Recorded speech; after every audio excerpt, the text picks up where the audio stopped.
Hello, my name is Jameson Curry. I'm 34 years old, and if you ask anyone who knows me in this city, they'll tell you I'm a lucky man. A successful entrepreneur, I own a small logistics company, prosperous enough to afford a charming two-story house in the suburbs, complete with a lush green garden and a garage housing 2 gleaming cars. My wife, Nancy, is the kindest elementary school teacher in the world, with a smile that can dispel even the dreariest autumn drizzle. And our daughter, Alice, just 6 years old, is a tiny bundle of energy, always bouncing around with her golden hair shimmering and an endless stream of why questions. My life is stable. Everything fits together and balances like a perfectly arranged system. No scarcity, no major storms, just the peaceful moments I dreamed of as a kid wandering through the nightmares of my childhood. Tonight the air is crisp, a gentle autumn breeze slipping through the window cracks carrying the scent of fallen leaves from the garden. We're gathered in the living room as we do every Saturday evening. Nancy is on the sofa, legs stretched out, reading aloud from a picture book about adventurous rabbits to Alice. Our little girl is curled up next to her mother, eyes wide, mouth agape whenever the characters run into trouble.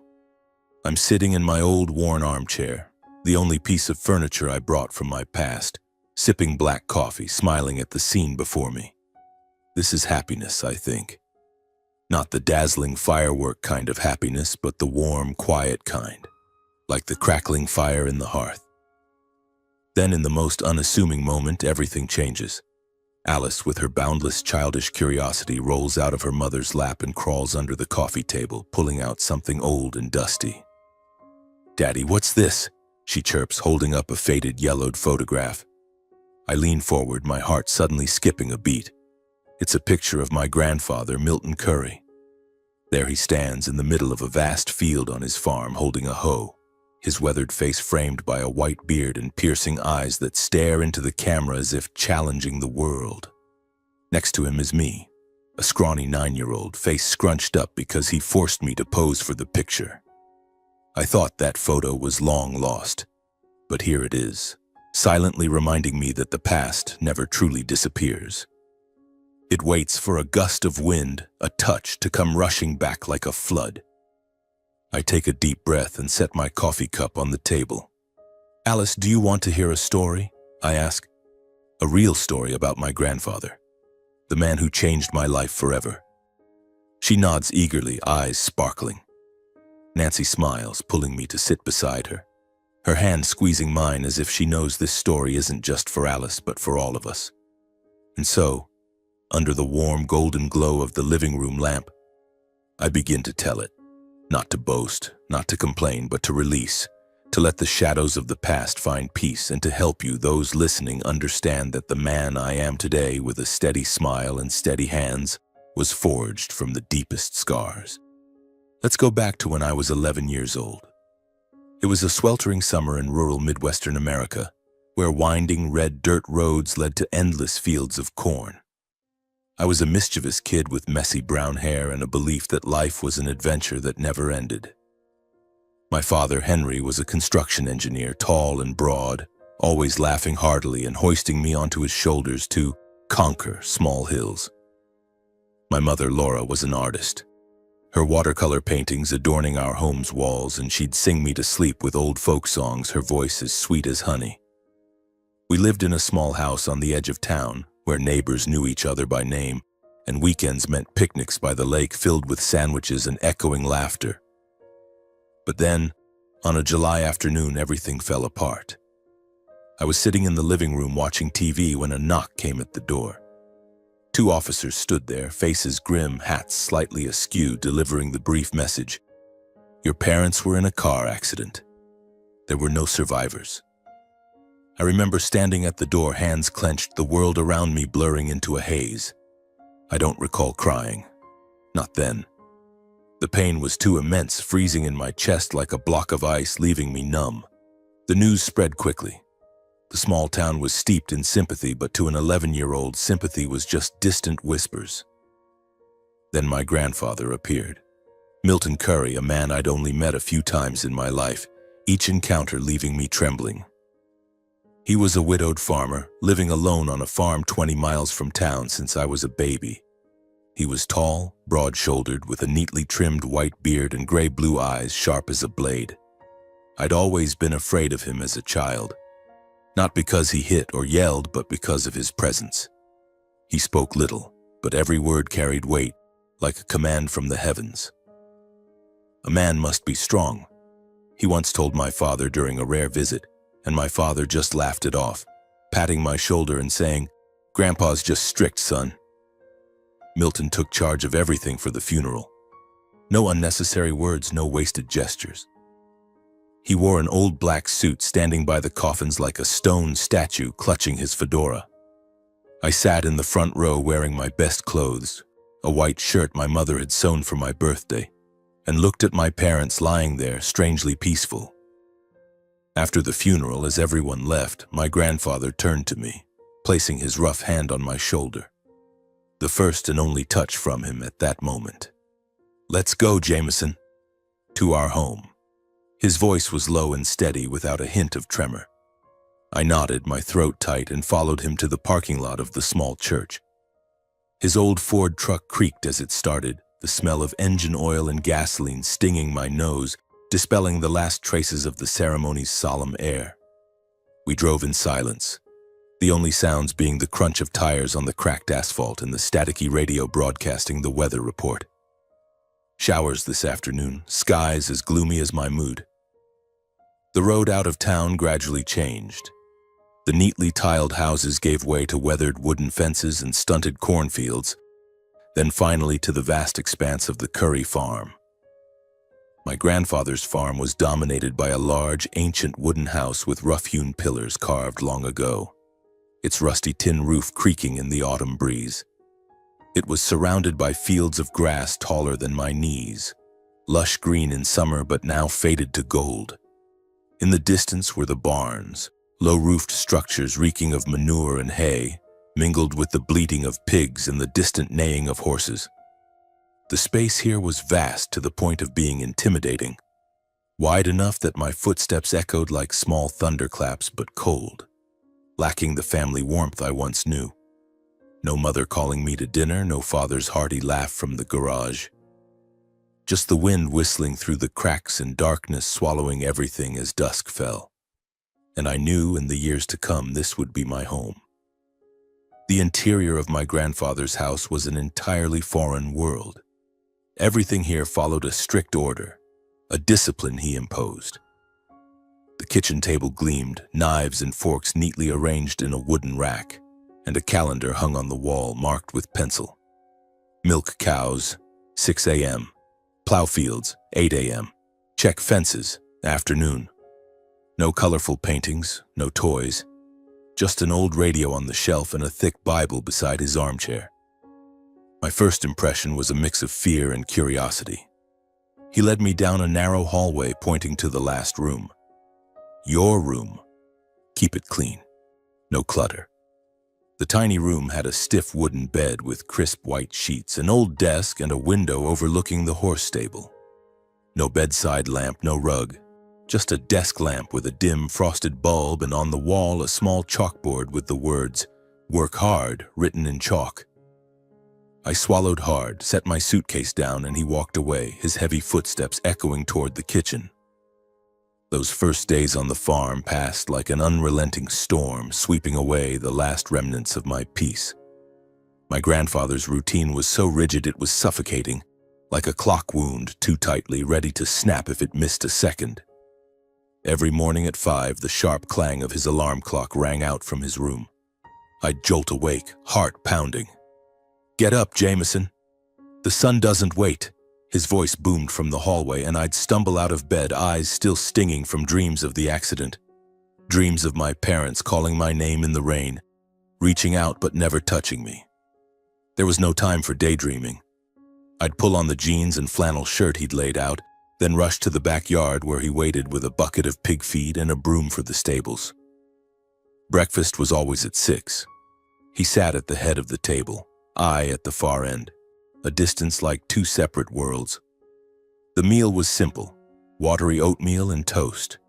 We ate in silence, only the clink of spoons against bowls and the steady sound of chewing. No laughter, no cheerful stories like my mother used to share, and absolutely no complaining or showing weakness. Once I made the mistake of whining about my blistered hands after cleaning the stables. "My hands hurt, Grandpa." He snapped his head up, his gray-blue eyes flashing under bushy brows. "Hurt? Men don't know what hurt is. You've lost your parents and you're complaining? Work. You'll get used to it." His words stung like a whip, silencing me, tears welling but forced back down. His way of teaching was so harsh it made me feel like a wild animal being tamed. He constantly corrected, even shouted over the smallest mistakes, things my parents would have brushed off with a laugh. "Leave muddy boots in the house?" He'd bark, "Clean it up. This farm isn't a pigsty. Eat slowly after a long, exhausting day. Hurry up, time is gold. You think life waits for you to finish your bread? And forgetting to clear the table after dinner. Oh, that was a grave sin." Once, exhausted from milking cows and fixing fences, I left dishes stacked and collapsed into bed. His heavy footsteps woke me in the middle of the night. He stood there, holding the old leather strap from the wall, not to hit me, but swinging it as a threat. "Clean it now. No one does your work for you in this life." I dragged myself up, eyes blurry with sleep and resentment, hands trembling as I washed dishes under freezing water, splashes hitting my face like tears I wasn't allowed to shed. I struggled, truly struggled. The pain of losing my parents was still raw, like an open wound bleeding every time I closed my eyes. By day, I threw myself into work to forget, plowing fields under scorching sun, hands calloused from the hoe, feeding horses, dodging kicks from the feisty mare named Bessie. But at night, on that creaky wooden bed with springs groaning at every move, it all came flooding back. I missed home desperately. The smell of my mother's freshly baked cookies, the way my father would lift me and spin me until I was dizzy. I missed our evenings gathered around the TV laughing at cartoons. I cried silently, shoulders shaking, hand over my mouth to stifle any sound. Not because I feared he'd hear, but because I feared myself. Feared that if I sobbed aloud, I'd shatter and nothing could piece me back together. On those nights, I curled into a ball, whispering my parents' names in my mind, begging sleep to come quickly and erase this harsh reality. Gradually, through those first weeks of tears and sweat, I began to understand that this new life wouldn't be easy. My grandfather's farm wasn't just a home. It was a strict school I was forced to attend. Every command was a lesson, every reprimand a hammer forging me into steel. I still feared him, still ached for home, but deep down, a seed of resilience began to sprout. But the farm was only half the story. The other half, no less harsh, was the new school. A different kind of battlefield where I didn't have my grandfather behind me with his clear commands, only curious stares, malicious whispers, and a loneliness that crushed my chest. The new school was 3 miles from the farm, a weathered red brick building with a gravel playground and ancient oak trees, their dry branches rustling in the wind. I arrived there one August morning, the golden sunlight gentle but not enough to warm the fear in my heart. My grandfather drove me in his old truck, saying nothing except one curt sentence: "Study hard. Don't bring shame to the Curry name." I nodded, clutching the worn backpack, the last thing my mother bought me before that fateful day, and stepped out, my new shoes rubbing painfully at my heels. As the truck disappeared, leaving a cloud of dust, I stood at the school gate, feeling like a lamb thrown into a pack of wolves. My classmates, unfamiliar faces gathered in groups, staring at me. Their looks weren't exactly cruel, but they were filled with curiosity, the kind that makes you feel like an animal in a zoo. "That's the orphan kid," I heard one whisper loud enough for me to catch. "Lives with old man Curry, the tough one. They say he beats him with a leather strap every day." I bowed my head, pretending not to hear, but those words stabbed my heart like knives. They didn't know me, didn't know my grandfather, didn't know about the glasses of warm milk he left for me each night. But they didn't need to know. To them, I was just the orphan kid living with the grumpy old man, a story to gossip about during recess. Those first days at school were a series of stumbles. I was lost like a boat adrift on the open sea without a compass. At school, I knew no one. The other kids already had their groups, their inside jokes, their secrets I wasn't welcome to share. In class, I sat in the back corner by the window where I could stare out at the fields and pretend I didn't exist. The teacher, Ms. Miller, was a middle-aged woman with round glasses and a gentle voice, but she was busy with the whole class, too preoccupied to notice a quiet kid like me. My grades plummeted quickly. I tried to find solace, even just a flicker of it.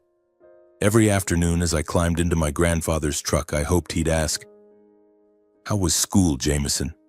Or at least look at me with a hint of kindness. But no, he'd only glance at the stack of tests I placed on the seat, his bushy eyebrows knitting together like storm clouds. "Bad grades," he'd say, his voice icy. "School is your duty. No room for complaints." Once, I mustered all my courage, my voice trembling. "I tried, Grandpa. But at school they tease me." He cut me off immediately. "Men don't cry. You think a few taunts make you weak? Toughen up, Jameson." I bit my lip, tears threatening to spill, but I swallowed them back, knowing that if I cried in front of him, I'd only earn a look of contempt and another line, "Curry, men aren't weak." The pressure grew heavier. Loneliness became my only companion. I longed for a hug, a kind word, anything to remind me I wasn't alone. In those months, I felt like a ghost silently drifting through the farm and the school, belonging nowhere. At school, I was the orphan kid, mocked for my worn-out shoes and tattered backpack. At home, I was Curry's grandson, always measured against an ideal of manly strength I could never reach. Each day was a battle, not against a tangible enemy, but against the pain within me and the relentless severity of my grandfather, who seemed never to be satisfied. Yet amid those bleak days, like a lone ray of sunlight piercing through thick clouds, small moments began to emerge, chipping away at the icy wall between us. They weren't grand or loud, but they were enough to make me wonder. Had I misjudged him, or at least seen only half of who he was? One early winter afternoon, with dense fog blanketing the fields and the biting cold stinging my skin, I decided to act before he could give me orders. The horse stable, home to Bessie, the ill-tempered mare, and the other horses was always my nightmare. The stench of manure and hay, the piercing neighs, and the way Bessie tossed her head as if ready to kick me every time I approached made me hesitate. But that day I told myself, I have to do this. I grabbed a broom and bucket, quietly sweeping the stable, shoveling manure into the wheelbarrow, and replacing the old hay with fresh. My hands blistered, my back ached, but I finished before my grandfather appeared. When he walked in, his fedora tilted and his boots caked with mud, I stood there, drenched in sweat, bracing for a scolding over some mistake. But he only looked around, inspecting every corner of the stable, then gave a slight nod, barely noticeable. No praise, no smile. But to me, that nod was the entire sky. For the first time, I felt acknowledged by him, even if it was just a fleeting spark. I turned away, pretending to wipe sweat, but inside a secret smile bloomed. Those moments filled me with contradiction. I was still afraid of him, afraid of his piercing gaze, his booming voice whenever I messed up. He was a harsh man, with ironclad rules and brutal lessons, as if forging me into a sword through fire and hammer. Yet he was also enigmatic. On the outside, he was authoritarian and unyielding, but beneath that, in his quiet actions, lay a warmth he'd never admit to. I was angry at him for offering no comforting words, no hugs like my parents used to give, yet I sensed a strange kind of affection, not tender but steadfast, like a small flame enduring a storm. During those years on the farm, amidst long, exhausting days and cold, lonely nights, I gradually realized that my grandfather, with all his sternness and authoritarianism, was imparting silent lessons, values that I, an 11-year-old boy, couldn't yet fully grasp, but which would become the foundation of the man I'd grow into. He didn't teach with sweet words or warm hugs, but through his actions, through the way he lived. And I, though initially resistant and resentful, began to absorb those lessons, like parched earth soaking up rain after a long drought. My grandfather's discipline was the first lesson etched into me like a mark on hardwood. He lived like a Swiss clock, precise to the second, never missing a beat. At 5 in the morning, his alarm clock rang and he was already out in the stables, checking the horses or mending fences. At 6, breakfast was served. Not a minute early, not a minute late. At 8, he began plowing fields or cutting hay, regardless of scorching sun or drizzling rain. He never missed a deadline, never left a task unfinished because he was tired or didn't feel like it. Once I overslept by just 10 minutes after staying up late studying, my eyes burning. He stood at my door, arms crossed, his voice as cold as a winter wind. 10 minutes late is 10 minutes wasted. You think life waits for you to sleep in? I mumbled an apology, hurriedly pulling on boots still damp with dew and rushing to the pigpen. At first I hated his rigidity, hated how he turned every day into a military schedule. But gradually I saw its power. When I started waking up on time, preparing my schoolwork before bed and finishing tasks on schedule, things became clearer. School was no longer a chaotic maze. I knew what to do, when and how. His discipline, though harsh, taught me to master time and live with purpose. His perseverance, his unyielding tenacity was the second lesson, and perhaps the toughest. Milton Curry never abandoned a task, not in rain or wind, not even when he coughed through a cold. I remember a freezing winter day when snow fell thickly, blanketing the fields like an icy quilt. I thought surely he'd rest, sit by the fire with his Bible like other old men. But no. He donned his tattered raincoat, pulled on his worn fedora, and went to fix a leaking stable roof. I trailed behind, shivering, clutching a bucket of water, trying to help despite the wind stinging my face. "Grandpa, let's rest and do it tomorrow," I muttered, teeth chattering. He turned, his gray-blue eyes glinting under the oil lamp. "If you start something, you finish it, Jameson. Work doesn't wait for weather." He kept going, each hammer blow steady, each board nailed tight until no drop leaked through.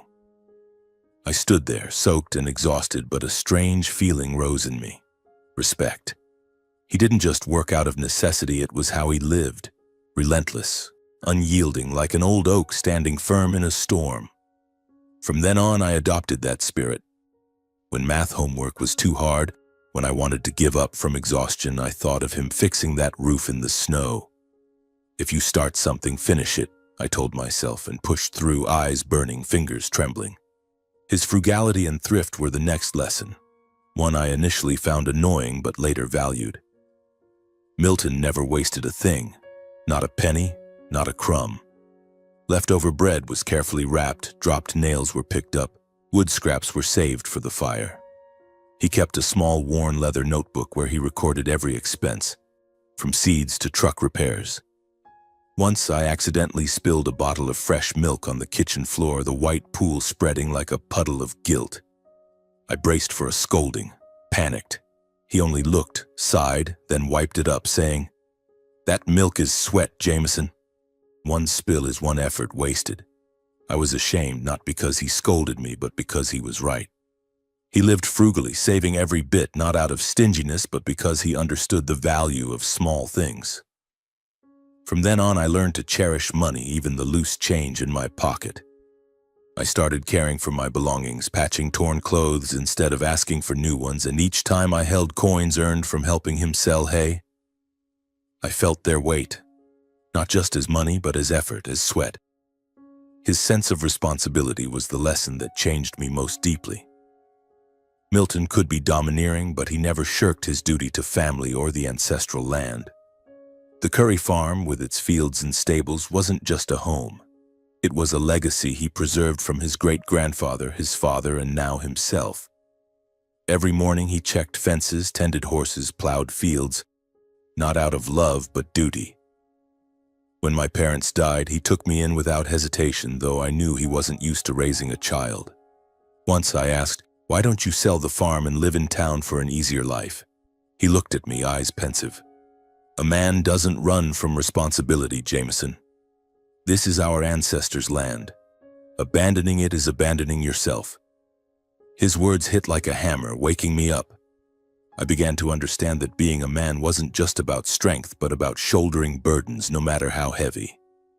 I learned not to shy away, not from tough homework, not from school taunts, not from the pain of losing my parents. I had to face them as he faced the farm and me. Finally, his honesty and bluntness were a lesson I both respected and feared. Milton didn't know sweet words. His speech, though painful, was always clear, never deceitful. When I messed up, he didn't sugarcoat, "You did poorly, do it again." When I tried hard, he offered no lavish praise, just a nod or a good enough. Once I lied about feeding the horses to rest early. He found out because Bessie neighed hungrily in the stable. He didn't yell, just looked at me, his voice like stone. "Lying is lying to yourself, Jameson. Is that how you want to live?" I bowed my head, face burning, not from shame but from knowing he was right. From then on, I learned to be honest even when the truth hurt. I started answering Ms. Miller truthfully when I hadn't done my homework instead of making excuses. I faced school taunts by holding my head high, not denying I was the orphan kid. Honesty, as he taught, was the foundation of respect, for others and for myself. These qualities, discipline, perseverance, thrift, responsibility, honesty, weren't taught through long lectures, but through how he lived, how he treated me and the farm. At first I found them harsh, restrictive, like ropes binding me. But gradually I realized they were the silent baggage he gave me, preparing me for the road to adulthood.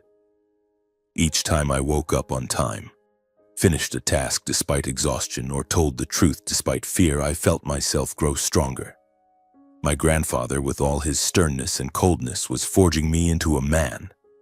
Not with tender love, but with lessons sharp as a blade, cutting away weakness to reveal the steel within. But as I reached 18, the threshold of adulthood, those invaluable lessons became the spark for the greatest conflict between us. A storm I never imagined would lead to an irreparable tragedy. That spring, when I turned 18, I stood at a crossroads in my life. I had just completed my high school exams with grades good enough to earn a satisfied smile from Miss Miller. The farm, after 7 years, had become a part of me, like my breath or heartbeat.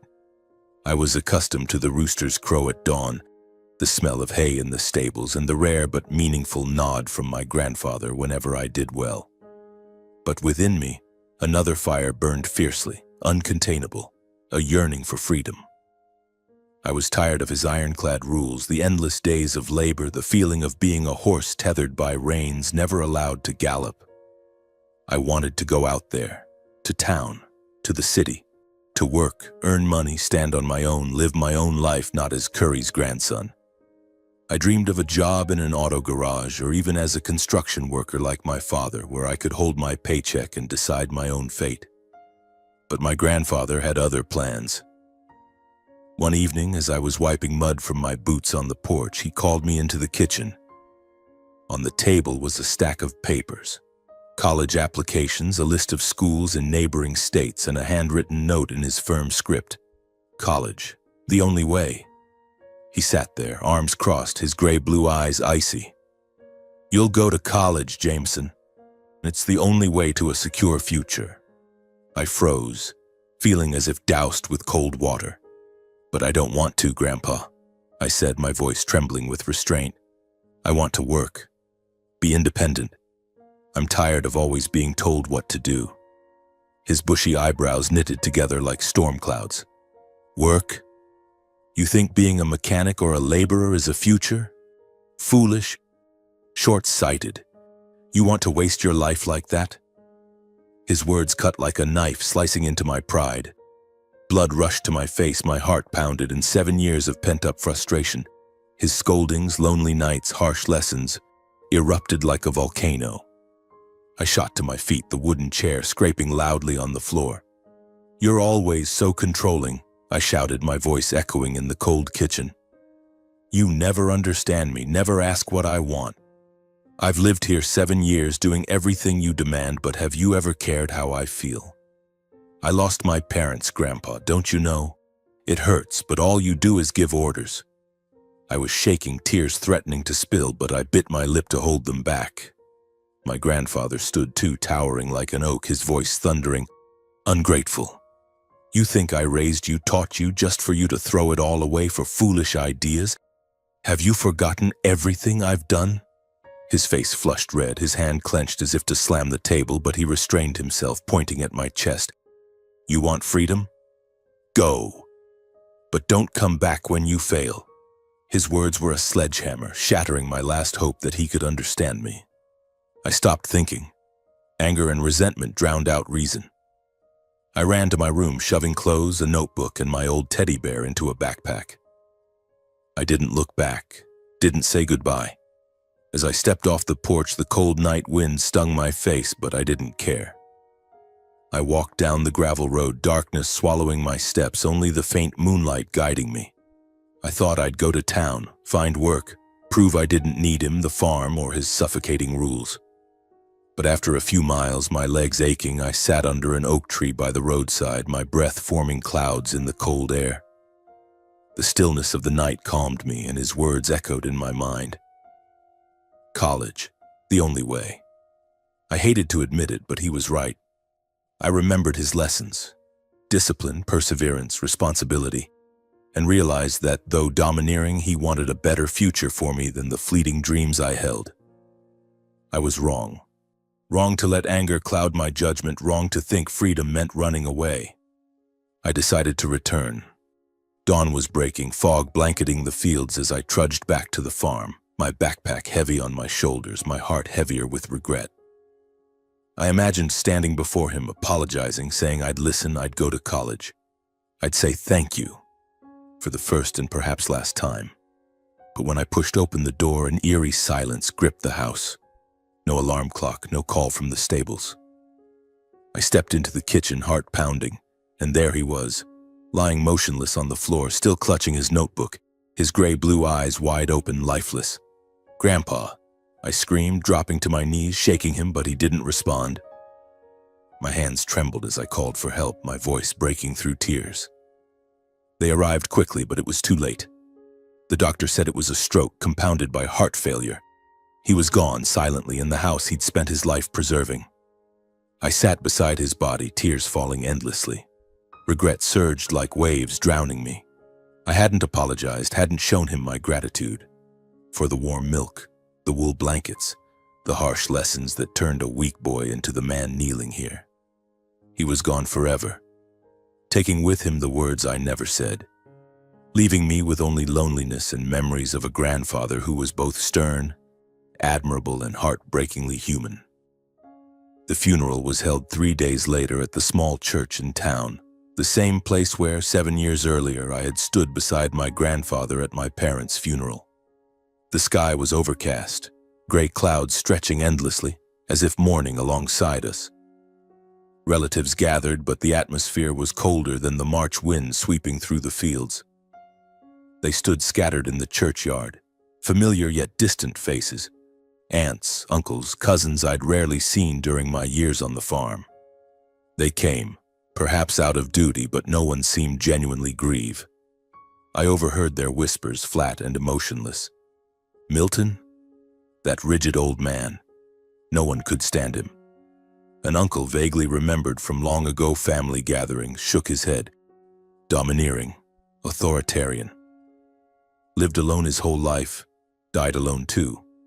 I stood in the corner of the yard, clutching my cap, blood rushing to my face. They knew nothing about him. To them, he was just a harsh old man, an unfeeling statue. But to me, he was the one who saved me from the abyss, even if in the most brutal way. As the pastor began the service, everyone filed silently into the church, sitting sparsely on the worn wooden pews. No one spoke a farewell, no one stood to share a memory. The air was heavy, awkward, as if everyone just wanted it over so they could return to their lives. The pastor, an elderly man with a somber voice, read a Bible passage, then hesitated. "Does anyone wish to say something about Milton?" Silence. Only a cough from the back row and the whistle of wind through the windows. I looked around, hoping an uncle, a cousin, anyone would stand. but they just bowed their heads, avoiding each other's eyes as if my grandfather wasn't worth mentioning. That silence cut into me like a knife, piercing the heart where regret still bled. I couldn't let him go like this. Couldn't let him be remembered only as a domineering man without a word of gratitude. I stood, my legs heavy as lead, heart pounding. All eyes turned to me, a mix of curiosity and surprise. I stepped to the pulpit, hands trembling as I gripped the edge of the altar, taking a deep breath to hold back tears. "I'm Jameson," I began, my voice faltering. "Milton Curry's grandson. I want to say a few words about him." I paused, looking down at my muddy shoes, the ones he bought me when I was 15, now worn but as enduring as he was. People think he was harsh, and he was. He scolded me for tracking mud in the house, for poor test scores, for crying when I missed my parents. He made me wake at 5, work until I was exhausted, and never offered comfort. I used to hate him for that. I thought he didn't love me, didn't understand me. I stopped, my throat tightening. But I was wrong. I continued, my voice steadier. He didn't know how to speak kindly, but he taught me by how he lived. He taught me discipline. Waking on time, working on time, never letting moments slip away. He taught me perseverance, like when he fixed the stable roof in the snow, never giving up despite the cold. He taught me thrift because every spilled drop of milk was his sweat. He taught me responsibility because he never abandoned the farm, never abandoned me, even though I was just an orphaned kid who gave him headaches. A soft chuckle came from the pews, but I pressed on. And he taught me honesty even when the truth hurt. He never lied, never said what he didn't believe. He was the strongest man I ever knew, but also the loneliest. I only wish I had thanked him while he was alive. Tears spilled over, unstoppable. I bowed my head, letting them fall to the wooden floor, each drop a belated apology. He wasn't perfect. He was harsh, domineering, sometimes made me feel I wasn't enough. But he gave me the tools to live, to become the man standing here today. I just hope he knows I'm not ungrateful. My voice broke and I stepped down, legs unsteady, avoiding everyone's gaze. The air remained heavy, but something shifted. I heard sniffles from the front row. Aunt Anna, his sister, dabbing her eyes with a handkerchief. A cousin patted my shoulder as I returned to my seat, saying nothing. But that touch told me they'd heard. They'd understood. My eulogy didn't change how most saw my grandfather. To many, he remained the grumpy old man. But for me, it was a way to bid him farewell, to give back a bit of justice to the man who spent 7 years shaping me, however ruthlessly. As everyone left, I stayed by the coffin, looking at his face one last time. "Thank you," I whispered, "and I'm sorry." The cold wind blew through the church door, carrying the damp scent of earth from the fields, as if he was answering in his own silent way.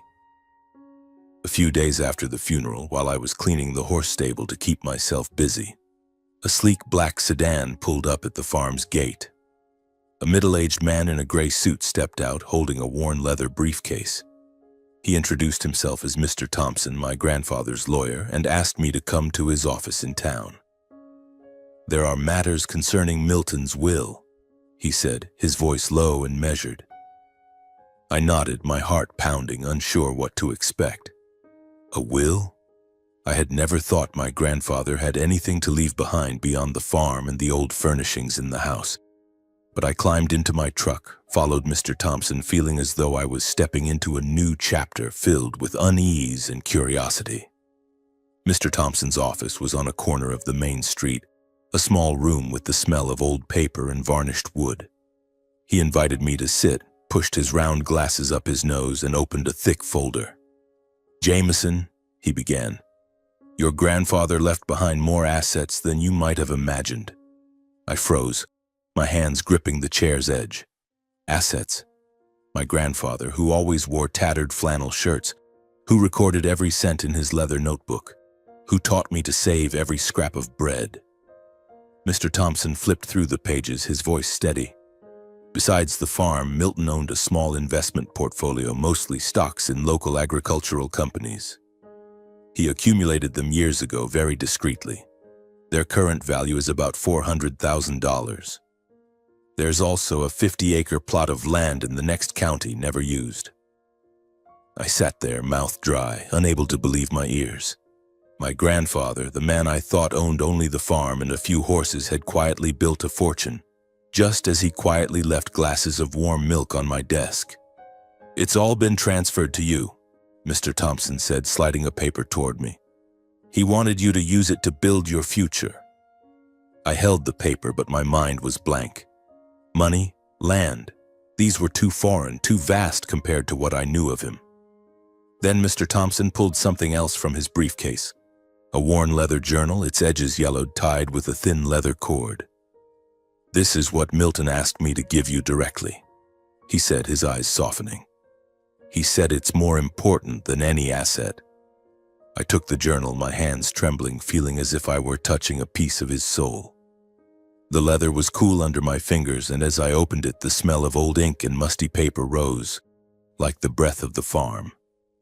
His handwritten words, sharp and neat, appeared before me, and I began to read, my heart pounding as if it might burst.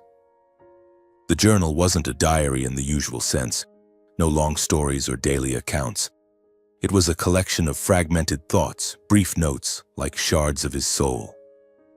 The first page was dated 7 years ago. "Laura and Henry died today. Only the boy remains. I have to take him in, though I don't know how to be a parent." I swallowed hard, tears welling as I read those words. He had been afraid, just like me, but he never let me see it. I turned the pages, each line cutting deeper into my heart. I'm old now, and the family barely visits. The house is big but cold. Only Jameson, but he's scared of me. I know. I don't blame him. His loneliness, something I'd never considered, was laid bare in every word. He wrote of sleepless nights, of standing by the stable staring at the sky, wondering if he was raising me right with his strictness. "I don't know how to say loving words," he wrote. "My mother taught me a man must be strong, no crying, no weakness. It's all I know to teach Jameson, but I fear he'll hate me forever." I stopped, tears falling onto the page, smudging the ink. He had been afraid. Afraid I'd hate him, afraid I wouldn't understand. I flipped to the final entry, written just weeks before his death. "Jameson's grown. He wants freedom, I understand. But I want him to go to college, to have a better life than me, better than his father. I love him, but I don't know how to say it. If I'm gone, let him know I'm proud. I only want him strong so no one can hurt him." Those words hit like a punch, stealing my breath. I sobbed right there in Mr. Thompson's office, not caring that he sat quietly, sliding a box of tissues toward me. I clutched the journal to my chest as if holding him, as if I could pull him back to say I was sorry, to say I loved him too, though I'd never spoken it. Reading that journal, I understood my grandfather more than ever. He wasn't the cold man I once thought. He was lonely, bound by the harsh lessons of his time, unable to show love except through silent actions. He had loved me in his own way, and I, in my youthful anger, had failed to see it. I sat in that small office, feeling the world shift. The assets he left, money, land, were valuable, but the journal was the true gift. It was his heart, laid open before me, and I only wished I'd read it sooner, when he was alive, when he could have heard me say, "I understand, Grandpa." As I left the office, journal in hand, I stepped onto the town's main street under the pale afternoon sun. The wind blew, carrying the scent of hay from afar, and I smiled, though tears still lingered on my cheeks. My grandfather was gone, but he left me not just wealth, but lessons, values, and a silent love I'd carry forever. That night, I returned to the farm and sat in the cold kitchen where my grandfather's scoldings once echoed. The oil lamp cast light on the journal lying on the table, and I reread its final line. "I want him to be strong so no one can hurt him." I clenched my fists, feeling as if he were standing there, watching me with his piercing gray-blue eyes. "I'll do it, Grandpa," I whispered like a vow. The next day, I began preparing. I applied to a public university in a neighboring state, majoring in business administration, a practical choice, true to his spirit. I didn't aim for prestigious city schools. I wanted to start with something familiar, like the steady, step-by-step way he lived. On the first day of college, I stood before the red brick dormitory, its halls buzzing with students' laughter and chatter. I held my backpack, containing a few clothes, my grandfather's journal, and fragments of a past that reminded me where I came from. College was a new world, full of freedom but also temptations and pressures. Some nights I stayed in the library until late, eyes burning from reading, hands cramped from note-taking. Some days I wanted to give up, when group projects failed due to unreliable teammates or when I got a C in finance, feeling like the 11-year-old boy scolded for a bad test.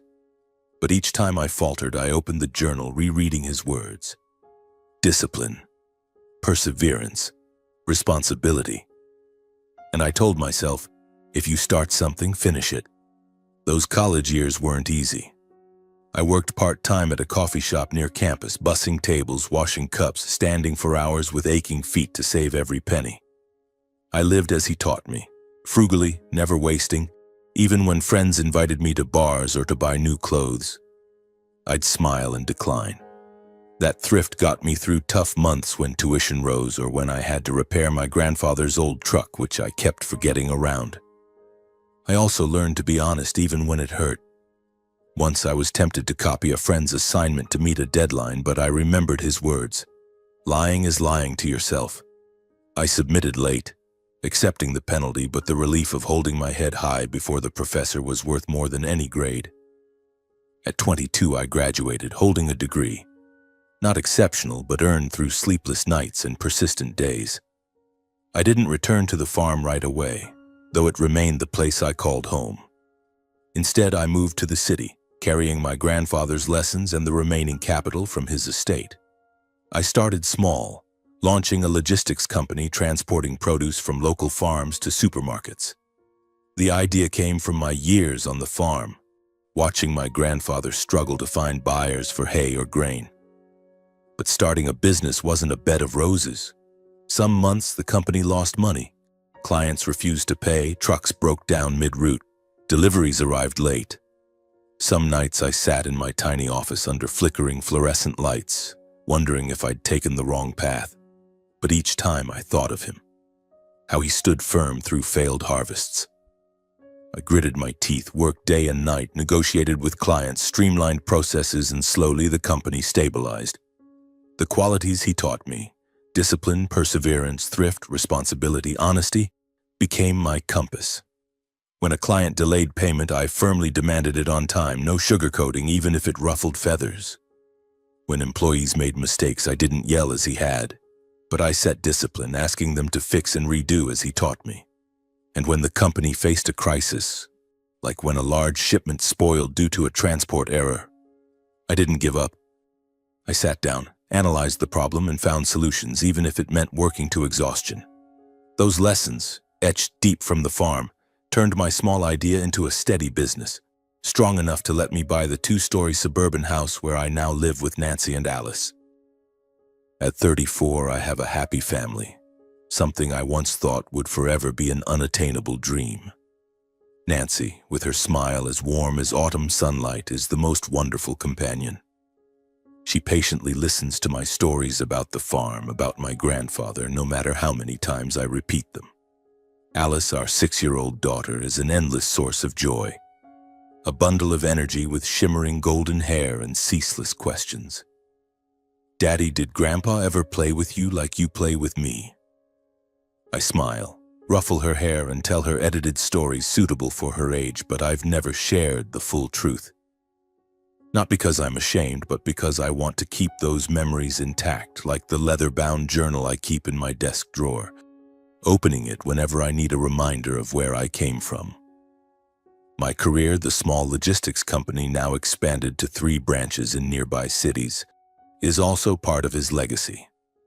Every decision I make, from signing contracts with partners to guiding employees, bears the imprint of his lessons. Those qualities which seemed harsh and stifling when I was a boy have become the pillars supporting my life, helping me build not just a career, but a life worth living. But the deepest realization I've had is about love, I used to think love had to be gentle, like my mother stroking my hair or my father hoisting me onto his shoulders. I once resented my grandfather for not giving me that tenderness, for only knowing how to scold and command. But his journal changed everything. His trembling words, written in lonely nights, showed me that love isn't always soft. Sometimes it hides behind sternness, like a fire smoldering under ash, quiet but enduring. He loved me, not with words or hugs, but with glasses of warm milk, wool blankets, and by pushing me through pain to become strong. His love was a forge, hammer, and fire, and I, though once resentful, am now grateful for it. I've learned to love in my own way, gentle with Alice, patient with Nancy. But deep down, I know I carry a piece of his fierce love, ready to do anything to protect those I care for. One weekend afternoon, as autumn returned with the scent of dry leaves and a crisp breeze, I decided to take my family to visit my grandfather's grave. The cemetery lay on the edge of town, where stone markers stood quietly amid fields of faded grass. Nancy held my hand while Alice skipped ahead, clutching a small bouquet of daisies she'd picked from our garden. His grave rested under an old oak, its stone simply engraved. I knelt, placing the flowers before it, my hand touching the cold stone, feeling as if I were touching his rough hand from years ago. Nancy stood behind, her hand gently on my shoulder, while Alice, not fully understanding, whispered, "Will Grandpa like these flowers, Daddy?" I smiled, ruffling her hair. "He'll love them, sweetheart." When Nancy and Alice stepped away to pick more flowers, I sat by the grave, just me and him. I opened my heart, whispering words I hadn't said when he was alive. "Thank you, Grandpa, for everything. I understand now, even if it's late. I've lived as you wanted, strong, persistent, honest. I have a family, a career, and I hope you're proud." The wind blew, scattering oak leaves like a silent nod from him. I didn't cry, not like the day he passed. Instead, I felt peace, as if he were somewhere watching, and we finally understood each other. His greatest legacy wasn't the money or the farm, but the enduring qualities he passed down. Discipline, perseverance, thrift, responsibility, honesty. They are the baggage I carry, not just to build a career, but to live a worthy life. To teach Alice what he taught me in a gentler way, but no less steadfast. As I left the cemetery, I looked back at the stone one last time, whispering, "Goodbye, Grandpa. I won't forget." And I knew that he, the man who was stern, admirable, and heartbreakingly human, would live on in me, in every step I take and in every heartbeat of my family.